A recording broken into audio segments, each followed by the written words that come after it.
Ayan mga idol, dumating na po yung ating injector at mag-i-inject po tayo ng B-complex.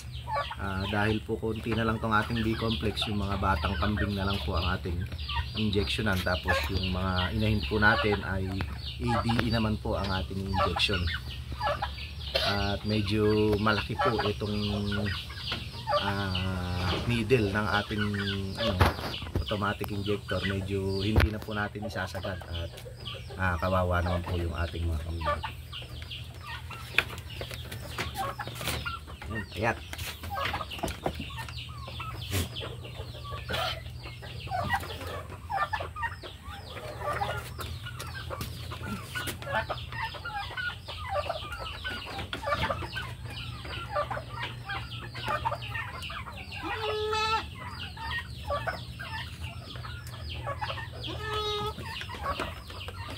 Ano? Umiyak.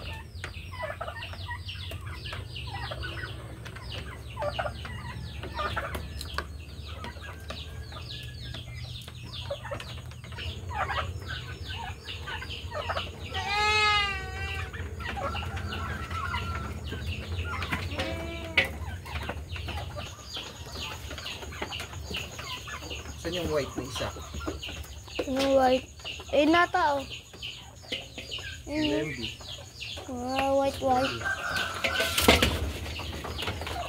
Yung babagsakan ng malaki. Wendy.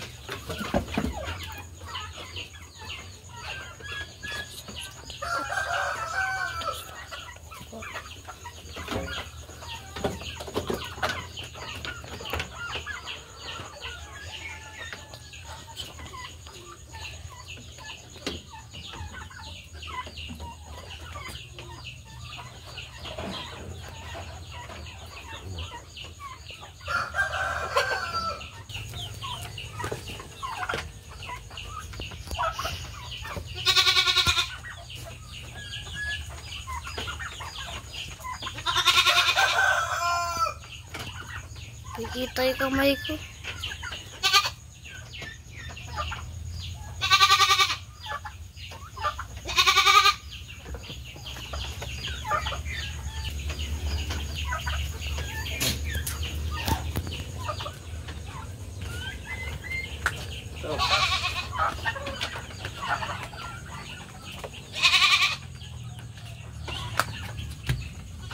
Ayan mo na. Ano yun?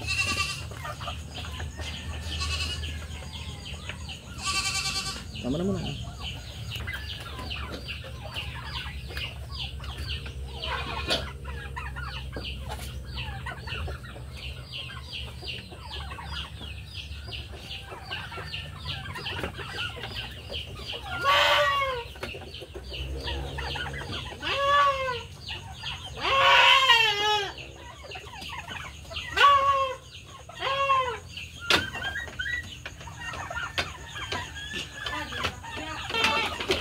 Dulo dito sa loob.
Yan mga idol, tapos na po tayong mag-vaccine sa kanila ng B-complex sa ating pong maliliit na kambing at saka po ng ADE sa ating pong mga inahin at mga buntis na kambing. Halos lahat po sa kanila ay nabakunahan natin at every 10 days po, next 10 days po magbabakuna naman tayo sa kanila ng iron para po sa mga maliliit na kambing. At kada first day of the month naman po bakuna naman po sa kanila, pamurga. Ayan, gumagamit po tayo ng penbendazole saka albendazole. Penbendazole po para sa mga buntis na kambing at albendazole po sa mga bisiro at mga bulugan na kambing, at saka po yung mga bagong panganak pwede po nating kargaan ng albendazole. Tandaan po natin na wag po tayong magpupurga sa mga buntis na kambing ng albendazole kasi po makukunan po sila. Para sigurado po, kung talagang kailangan ng inyong kambing ng purga, penbendazole po ang inyong gamitin para po maging safety po ang ating mga kambing. Ayan guys, nagpakain na rin tayo ng silage dahil hindi po sila nakakalabas ngayon. Ayan, 4 na timba po na silage ang pagkain nila. At ito yung ating mga pabo, nakikisaw-saw din dito, nakikikain din. Ayan mga idol, maraming salamat po sa inyo sa patuloy na pagsuporta at panonood po ng ating video. At sana po may natututunan kayo dito sa ating simpleng backyard farming, pag-aalaga ng kambing dito po sa ating likod bahay, at gayon na rin po sa ating mga pabo. At yung ating pong mga bibi ay gusto ulit nating magsimula pero wala po tayong magandang lugar. Pero yung iba po nating mga bibi ngayon ay nandun sa may bundok, kaya lang po medyo kailangan pa nila ng magandang pabahay at mga magandang pasilidad para po makapagsimula ulit tayo ng pagda-duck farming. Ayan, siguro mga kasama, mga hindi mayari itong taon na to, may mga anak tayong kambing. Ayun si Baltic, yan, ang anak po yan, sunod-sunod na po yan. Sad to say po, nung nakaraang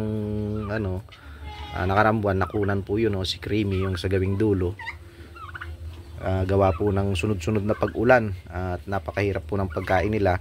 Puro po ganito ang nakukuha nating pagkain at hindi naman po tayo nakakapagsakate kasi medyo busy rin tayo. Sunod-sunod na po yan. Mauna po siguro si Baltic, susunod po ito si Lisa.